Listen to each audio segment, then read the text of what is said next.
Buen día. Vamos a hablar de lo que es la rotación no centroidal. Para eso, permítanme compartirles lo siguiente. Vamos a decir que la rotación no centroidal es el movimiento de un cuerpo rígido restringido a moverse alrededor de un eje fijo que no pasa por su centro de masa. Entonces, para generalizar este concepto, permítanme presentarles lo siguiente. Supongamos que yo tengo un determinado cuerpo rígido. La forma puede ser arbitraria, podría ser algo así, donde su centro de gravedad se encuentra en un punto determinado, pero existe un punto llamado pivote en torno al cual este cuerpo rígido puede girar. Vamos a llamar a ese pivote con la letra O. ¿Qué significa esto? Significa que el cuerpo que yo estoy mostrando aquí, que puede ser cualquier tipo de cuerpo a nivel general, va a poder rotar en torno al punto O. Es decir, la trayectoria que seguiría este punto que tenemos acá, que es el centro de gravedad, va a ser una circunferencia cuyo radio justamente está dado por la distancia entre O y G. Vamos a llamar a eso como radio, ¿verdad? Pero ese tipo de trayectoria va a ser circular. Yo podría decir que la aceleración de este centro de masa tiene dos componentes. Una componente dirigida justamente hacia el punto, el centro de rotación, hacia el pivote, ¿verdad? Donde esta componente la voy a llamar la componente normal, AG normal. Voy a utilizar G sub n. Y además vamos a suponer que este cuerpo pues tiene una determinada velocidad angular. ¿Por qué? Porque si no tiene una velocidad angular, no puede existir una componente normal de aceleración. Si además a este cuerpo le impregnamos de una aceleración angular, va a tener también una componente de aceleración del centro de masa en dirección tangencial. Y podríamos decir lo siguiente: este R, para ser más específico, voy a llamarlo RG, que significa el radio del punto del pivote medido hasta el centro de masa de dicho cuerpo. Podríamos decir que la magnitud de la aceleración de G normal está dada por la velocidad angular al cuadrado multiplicada por R sub G. Y la magnitud de la aceleración, de la componente tangencial de aceleración de G, es la aceleración angular por R sub G. Ahora, ¿qué es la intención de nosotros? La intención de nosotros es poder deducir alguna relación útil que pudiera servirnos para el análisis de este tipo de rotación no centroidal. Resulta que podemos utilizar el principio de D'Alembert. Bueno, empleando el principio de D'Alembert podemos decir lo siguiente. Supongamos que yo tengo un cuerpo rígido donde voy a dibujar el diagrama de cuerpo libre, pero a su vez vamos a dibujar para el mismo cuerpo el diagrama cinético. Suponiendo que son el mismo cuerpo, donde aquí yo tengo el centro de masa en cada uno de ellos, yo podría decir, bueno, aquí en el diagrama de cuerpo libre pueden haber una serie de fuerzas externas que estén actuando. Voy a llamar a una fuerza externa F1, podría haber aquí una que se llame F2 y no sé, podría estar el peso actuando si es que esto está en el plano vertical. Podría haber una fuerza F3 que está actuando, en fin, pueden haber una serie de fuerzas. Pero vamos ahora a pensar que este cuerpo se encuentra en rotación no centroidal, donde el pivote corresponde a este punto O que tenemos aquí. Entonces, por ser una rotación no centroidal, van a aparecer aquí dos reacciones. Una reacción en O, que voy a llamarla con el nombre simplemente R sub Y, vertical, y una componente horizontal que voy a llamar R sub X. Todo ese sería el diagrama de cuerpo libre general de un cuerpo arbitrario que se encuentra, por ejemplo, en un plano vertical. Entonces, ¿qué pasa ahora? ¿A qué puedo igualar esto? De acuerdo con el principio de D'Alembert, yo puedo igualar esto a la aceleración del centro de gravedad, pero además incluyendo al vector de inercia. Porque esto no es una rotación centroidal, pero tampoco es una traslación. Por lo tanto, debemos incluir tanto el vector asociado al vector de inercia, que es la masa por la aceleración del centro de gravedad, como también el vector de rotación asociado a la inercia centroidal multiplicada por la aceleración angular. Muy bien, ahí está la componente de rotación y vamos a descomponer la aceleración en el centro de masa considerando una proyección entre G y O y suponiendo que esta distancia entre G y O es conocida. Y suponiendo que esta distancia entre G y O es conocida. Entonces vamos a marcar por acá la componente normal de aceleración de G y vamos a considerar perpendicular a ella la componente tangencial de aceleración. Vamos a considerar también como parte del problema que la distancia entre los puntos G y O es conocida y es de magnitud R sub G. Es de magnitud R sub G. Entonces, vamos a plantear lo siguiente. Planteemos la suma de momentos en torno a O igual a la suma de momentos en torno a O efectiva, considerando la rotación positiva en el sentido que se muestra antihorario. Entonces, del lado del diagrama de cuerpo libre, simplemente podemos escribir la expresión que se vaya a generar como una suma de momentos en torno a O. Pero del otro lado, lo que podemos hacer es escribir el vector de inercia, que lo vamos a llamar IG, es decir, el momento de inercia con respecto al centro de masa por la aceleración angular, más la componente asociada a la masa por la aceleración del centro de masa tangencial multiplicada por el radio R sub G. Como ustedes pueden ver, esta ecuación que escribí aquí lo que está haciendo es calcular los momentos en torno al punto O en el diagrama cinético. Por eso justamente aparece el término de masa por aceleración del centro de masa en dirección tangencial y no el de normal, porque el normal, la componente normal, no produce momentos. Aquí podríamos incluso escribir de una manera un poco más precisa el vector de inercia de esta manera, incluyendo aquí la masa del cuerpo rígido. Ahora, ¿qué vamos a hacer? Recordemos que como esto es una rotación en torno al punto O, la aceleración del G con respecto, digamos, a la componente tangencial, ¿verdad? La aceleración tangencial de G va a estar dada por la aceleración angular por RG. Entonces puedo hacer esa sustitución dentro de esta ecuación quedándome que la suma de momentos en el pivote está dada por esta expresión M. Sustituimos alfa por RG y me va a quedar RG al cuadrado. Muy bien. De acá yo podría extraer el alfa, la aceleración angular, como factor común, quedándome IG más la masa por RG al cuadrado. Pero justamente esta expresión que está aquí en el paréntesis corresponde al momento de inercia con respecto a O. Si usted aplica el teorema de ejes paralelos y calcula el momento de inercia con respecto a O, justamente obtiene la expresión IG más M por RG cuadrado.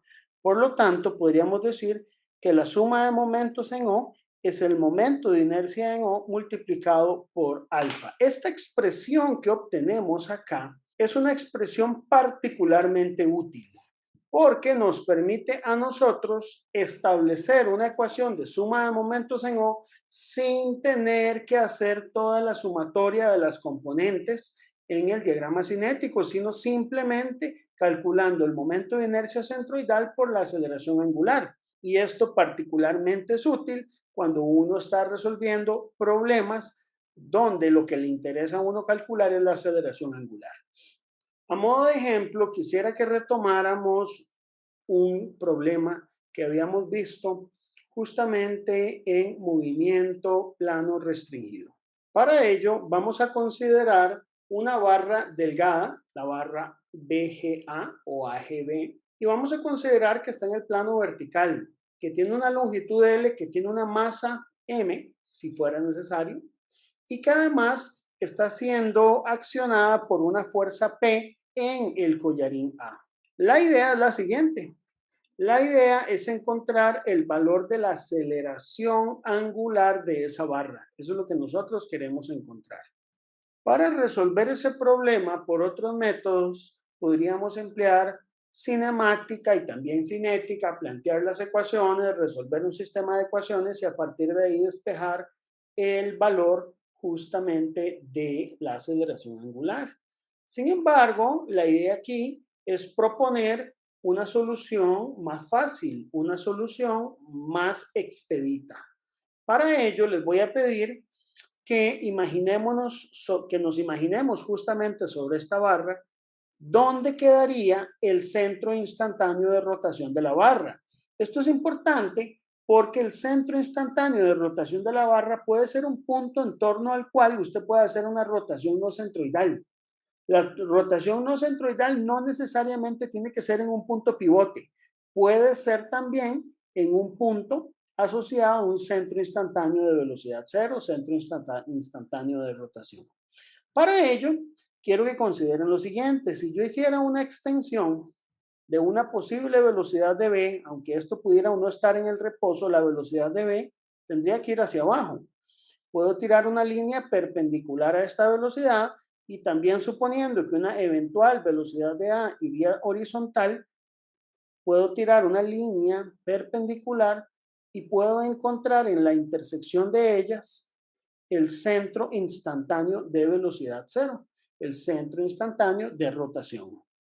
Eso me permitiría poder encontrar un punto en el cual yo puedo hacer rotación no centroidal. Entonces, ¿a qué me refiero? Me refiero a lo siguiente: yo podría plantear, por ejemplo, una suma de momentos, vamos a plantearla en este sentido, en sentido antihoraria positiva, una suma de momentos en torno al punto C, que es ese centro instantáneo de velocidad cero, va a ser igual al momento de inercia en C multiplicado por alfa, y de ahí yo puedo despejar el valor de la aceleración angular. Ahora viene un detalle: ¿cuáles son las fuerzas que están actuando en este sistema que pudieran producir momentos en torno a C? Entonces, esas podemos detectarlas fácilmente dentro de la barra. La primera es el peso. La segunda es la normal en B. Podríamos pensar, ¿generará un momento? La verdad no, véanlo. La fuerza normal en B está dirigida justamente hacia el centro instantáneo de rotación, por lo tanto no produce momento en torno a C. ¿Qué pasa con la normal en A? Pues tampoco genera momento en torno a C. Las únicas dos fuerzas que producen momento en torno a C corresponden al peso y a la fuerza P. Entonces podríamos plantear la ecuación de suma de momentos en torno a C de la siguiente manera: sería P, que produce un momento positivo, por el brazo de palanca. Nótese que el brazo de palanca en este caso es L multiplicado por el coseno del ángulo zeta. Nótese que el ángulo que se forma aquí con la vertical es zeta. Entonces, el brazo de palanca es L coseno de zeta. La otra fuerza que está produciendo momento en torno a C es el peso. Y como ustedes pueden ver, el brazo de palanca que produce también es positivo. Y vamos a decir que está dado por el peso. O sea, a lo que me refiero es el momento, como ustedes pueden ver, el momento que produce el peso en torno a C es positivo. Y el brazo de palanca que aquí se conforma va a ser esta distancia que tenemos aquí, que va a corresponder justamente a L medios por el seno del ángulo zeta. Y ese sería el brazo de palanca que vamos a colocar acá. Todo esto debe ser igual al momento centroidal en C.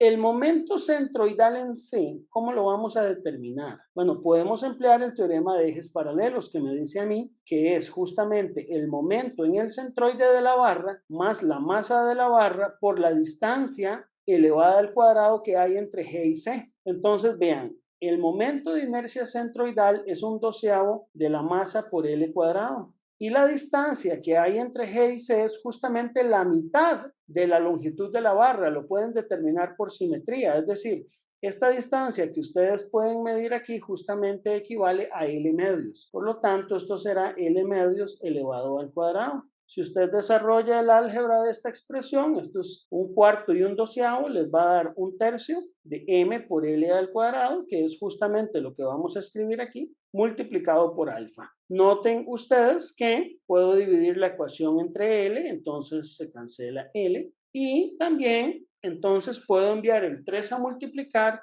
el m a dividir y tengo una expresión directa de la aceleración angular. Como ustedes pueden ver, esta expresión me permite obtener de una manera más directa el valor de la aceleración angular sin tener que meterme con ecuaciones de cinemática y plantear el principio de D'Alembert en varios puntos. Simplemente esta me permite directamente encontrar el valor de la aceleración angular. Es interesante que este problema, el problema de encontrar la aceleración angular, es independiente de la velocidad angular y que incluso, aunque el sistema se encuentre en reposo, usted tiene que determinar dónde queda el centro instantáneo de rotación, pensando en un movimiento que podría ocurrir en un diferencial de tiempo posterior, ¿verdad? Es decir, si el sistema está en reposo, pero se va a mover, ¿hacia dónde iría el movimiento inminente? Esas velocidades que tendrán un delta de tiempo después pequeñito.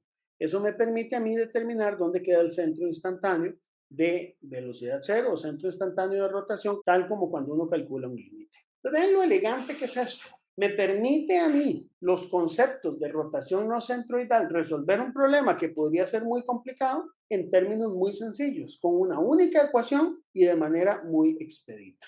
Ahora quiero que resolvamos un segundo ejemplo. Para eso, quiero que miren el siguiente sistema.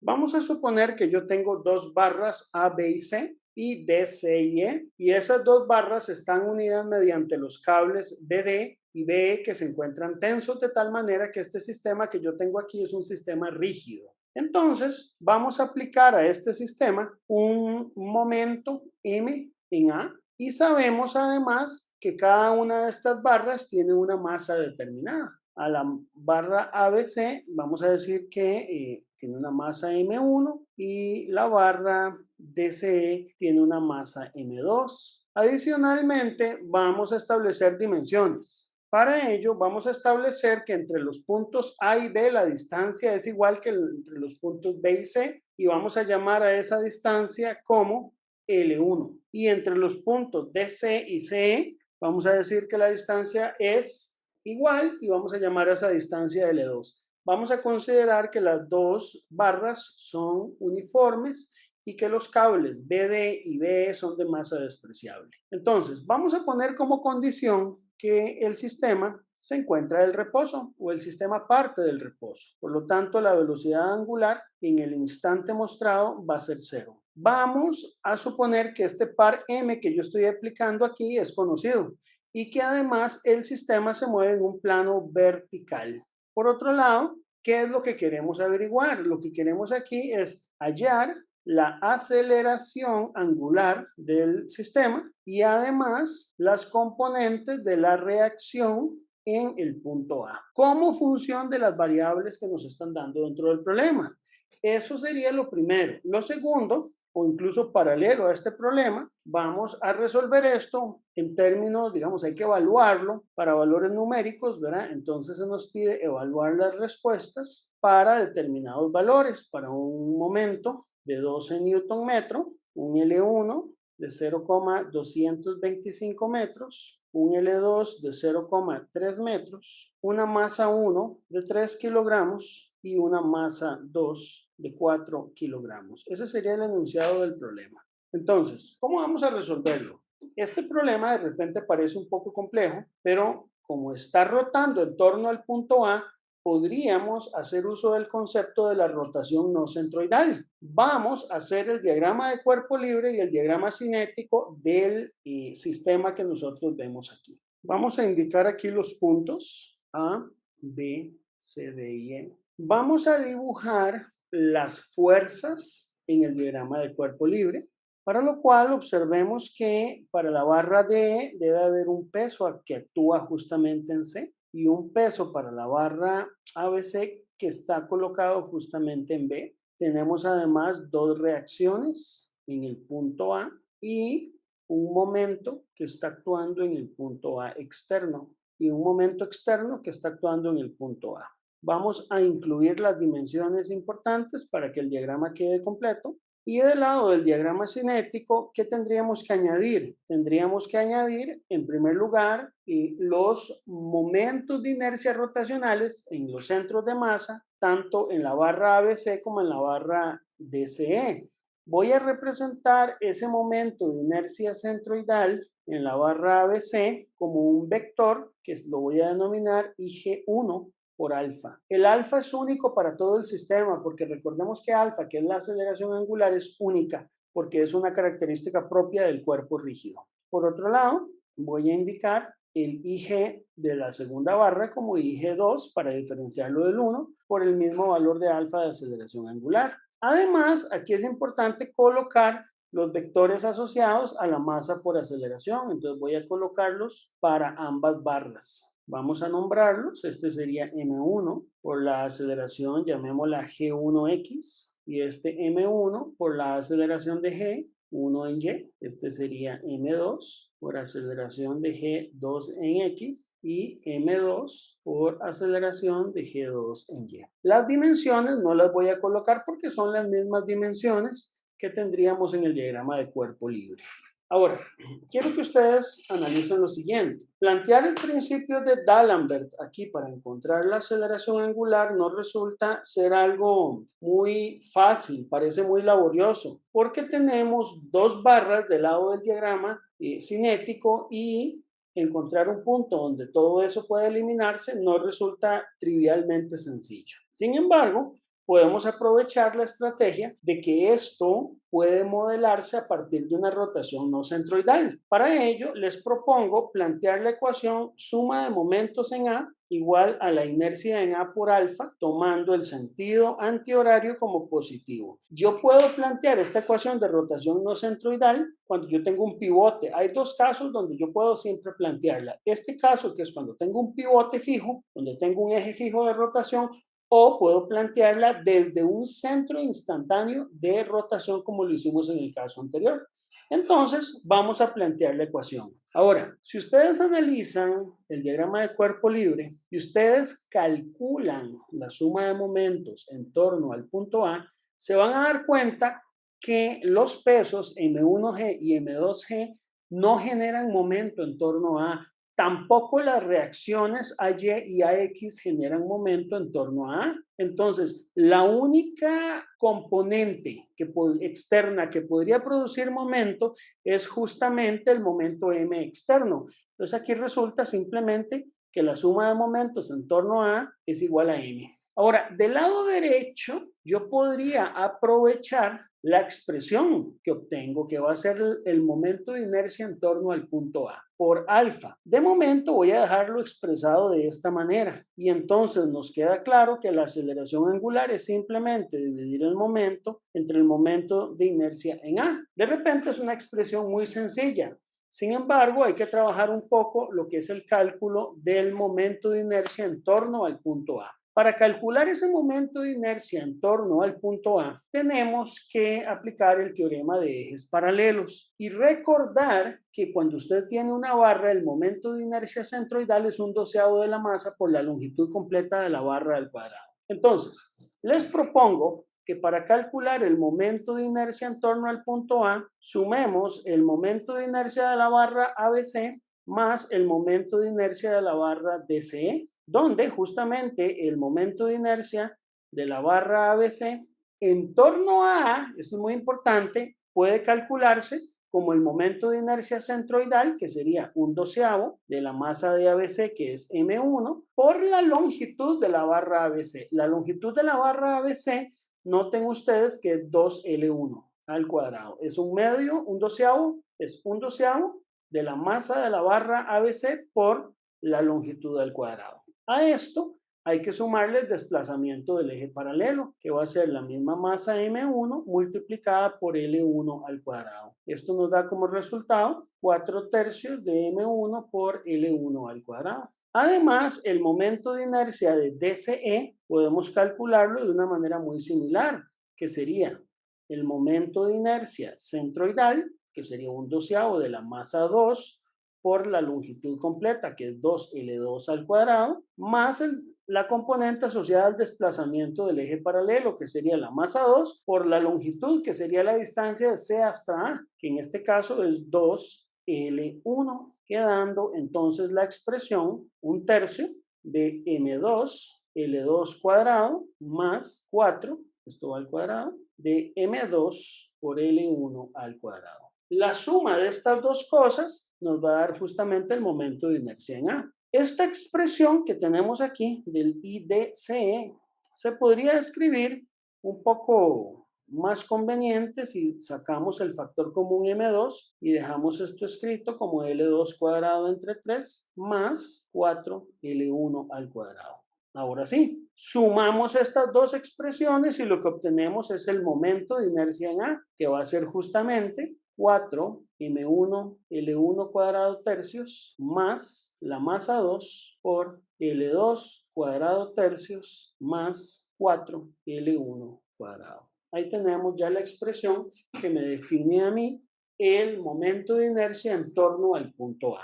Procedamos a escribir ahora la expresión que me define a mí la aceleración angular, que sería el momento externo dividido entre el momento de inercia en A. Sustituyendo la expresión obtenida, tendríamos m entre esto, lo cual puede ser simplificado un poco multiplicando tanto el numerador como el denominador por 3, obteniéndose la expresión 3 por m entre 4m1 L1 cuadrado más m2 por L2 al cuadrado, aquí me falta un cuadrado, más 12 L1 cuadrado, sentido antihorario. Y ahí está la expresión que me define a mí la aceleración angular. Ahora, yo podría sustituir los valores numéricos que me están dando en el problema, que fueron m igual 12 newton metro, L1 igual 0,225, L2 igual 0,3 metros, M1 igual 3 kilogramos y M2 igual 4 kilogramos. Sustituyendo esos valores aquí, obtenemos que la aceleración angular va a ser 3 por 12 entre 4 por 3 por 0,225 cuadrado más 4 por 0,3 al cuadrado más 12 por 0,225 al cuadrado. Esta expresión da como resultado 10,60 radianes por segundo al cuadrado. Con esto hemos encontrado la aceleración angular. Ahora, para eso es que sirve justamente la rotación no centroidal, pero el resto del problema, que justamente es encontrar las reacciones, no se resuelve ya con rotación no centroidal, sino que lo que hay que hacer es analizarlo a partir de una cinemática.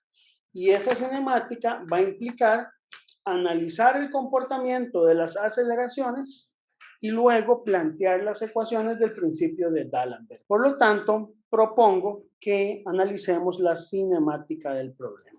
Para ello, les propongo que analicemos el diagrama cinético y específicamente la barra ABC. Podríamos plantear una ecuación de la aceleración del centro de masa de la barra ABC en términos, por ejemplo, de A, que es el punto fijo en torno al cual está rotando, ¿verdad? Y podríamos establecer lo siguiente. La aceleración de G1 puedo escribirla como la aceleración de A más la aceleración de G1 con respecto a normal y tangencial, donde la aceleración justamente del punto A tiene que ser 0. ¿Por qué? Porque ese es un punto fijo que no se está moviendo, ¿verdad? Por otro lado, la magnitud de la aceleración de G1 con respecto a normal es igual a omega cuadrado por L, donde omega es la velocidad angular. Pero esto va a ser 0 porque justamente en el punto mostrado el sistema está en reposo. Entonces podríamos decir que esta componente se hace 0 y que esta componente también se hace 0. La única que no se hace 0 es justamente la componente de AG1 con respecto a tangencial, la cual va a estar dada por alfa multiplicado por la longitud, en este caso es L1. La componente de AG1 podría ser escrita en términos de dos componentes, una horizontal y una vertical, de tal manera que yo puedo escribir esta ecuación como sigue. Podría escribir AG1X horizontal más AG1Y vertical, y esto igual a alfa por L1, que es la componente de G1 con respecto a tangencial en dirección horizontal. Y aquí nos vamos a dar cuenta de algo, y es que las componentes de G1 en Y va a ser 0. Si usted toma, pues, las componentes verticales, y si toma las componentes horizontales, nos vamos a dar cuenta que a G1X tiene que ser igual a alfa por L1. Esto es muy importante porque eso significa que en el diagrama cinético la componente de M1 por AG1Y, esta se nos va a hacer 0. De forma análoga, podemos plantear la aceleración de G2, que sería la segunda barra, como la aceleración de A más la aceleración de G2 con respecto a normal y tangencial. Aquí, por razones similares al caso anterior, estos dos términos se hacen 0, uno porque A es un punto fijo y el segundo porque depende únicamente de la velocidad angular, la cual va a ser 0, y por lo tanto, esta ecuación podría ser escrita simplemente como AG2 en X horizontal más AG2 en Y vertical es igual a, en este caso, 2 veces L1 por alfa, que va a ser horizontal. Esto es 2 veces porque justamente la distancia que hay desde el punto C hasta el punto A es 2 veces L1.